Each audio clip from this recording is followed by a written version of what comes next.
Olá, bem-vindos ao programa Argumento. Você é nosso convidado para acompanhar uma conversa com a senadora Ana Rita. Ela que faz conosco um balanço do ano de 2011 e fala sobre as perspectivas do ano de 2012. Senadora, muito obrigada pela sua presença aqui no nosso programa.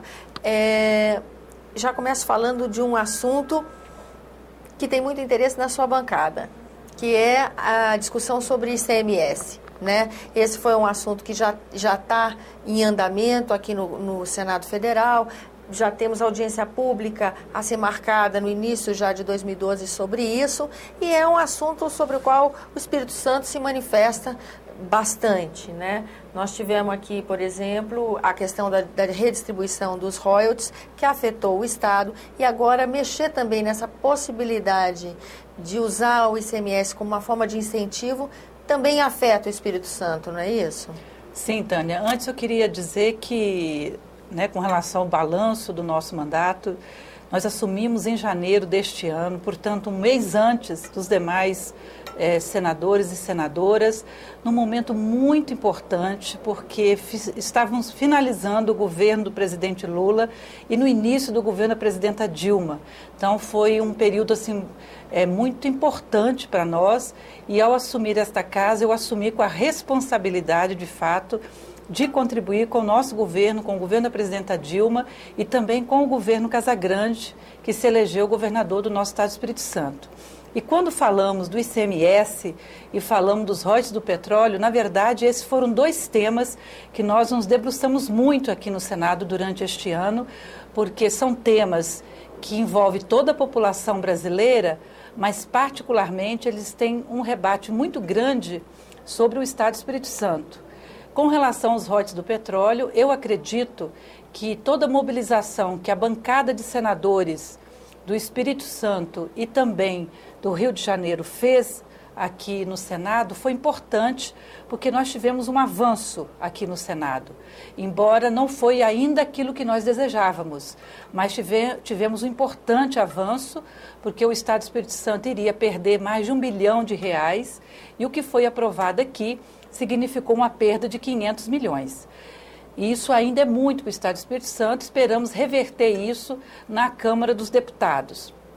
Com relação ao ICMS, que é uma discussão polêmica, difícil, mas que nós também tivemos a alegria, de poder dizer que o nosso governo se sensibilizou com todas as manifestações, com as audiências que nós fizemos, a presença do governador aqui durante várias semanas, com seus secretários, a presença de lideranças políticas do nosso Estado, dos parlamentares, da nossa bancada aqui no Senado, da bancada também de deputados do Estado do Espírito Santo, contribuiu em muito para que o governo da presidenta Dilma realmente reconhecesse que o Estado do Espírito Santo tem uma situação muito especial, bastante diferente dos demais estados brasileiros, e que deixou para o ano que vem esta votação. Com isso, nós ganhamos um tempo maior, um tempo que nos possibilita fazer um debate interno, mas também de poder dialogar com o governo e construir, de fato, um caminho que seja uma alternativa para o Estado do Espírito Santo. Então, eu avalio que nesses dois pontos, embora não sejam ainda situações definitivamente concluídas, mas o que nós tivemos a oportunidade de fazer até então foi bastante positivo para o nosso Estado e para a população capixaba. Quer dizer, foi uma situação desafiadora, mas está sendo conduzido da melhor forma possível. E numa relação de parceria, viu, Tânia? Porque em situações tão complexas como essa, se não trabalharmos juntos, e aí são os três entes da federação, a União, o Estado, com a participação também dos municípios, juntamente com a nossa bancada capixaba, nós não chegaríamos ao patamar que nós chegamos. Então, podemos afirmar que houve um esforço muito grande, inclusive dos movimentos sociais do Estado do Espírito Santo, que se mobilizaram, que também foram às ruas e manifestaram a sua opinião com relação a esse tema. Falando em mobilização social, nós também tivemos aqui no Senado Federal uma outra questão muito polêmica, que é a criminalização da homofobia. Esse também é um assunto que polariza as discussões, né, senadora, e que foi levado para o ano que vem. Ainda não chegamos num amadurecimento da questão que possibilite uma votação, não é isso?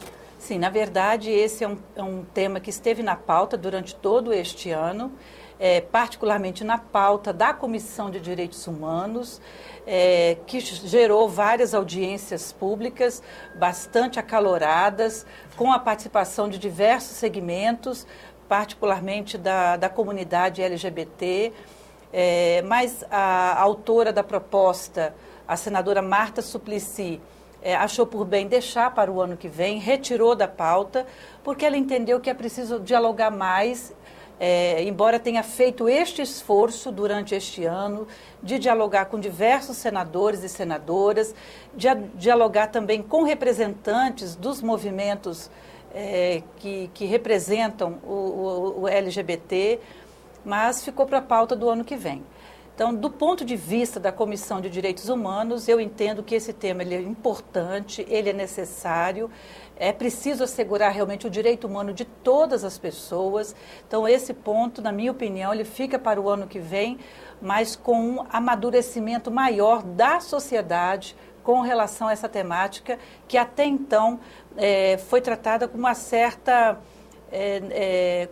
dificuldade. Acho que o debate tem contribuído para que as pessoas possam compreender como que é esta realidade, principalmente daqueles que são vítimas de violência. O preconceito é muito grande na nossa sociedade, com relação não só as pessoas que têm uma orientação sexual diferente, mas também com relação aos negros, com relação aos idosos. Então, há um nível de preconceito muito grande e é preciso que nós enfrentemos isso. Enfrentemos com maturidade, com segurança, com responsabilidade e que possamos tratar esses temas com o devido respeito e com a seriedade que eles merecem.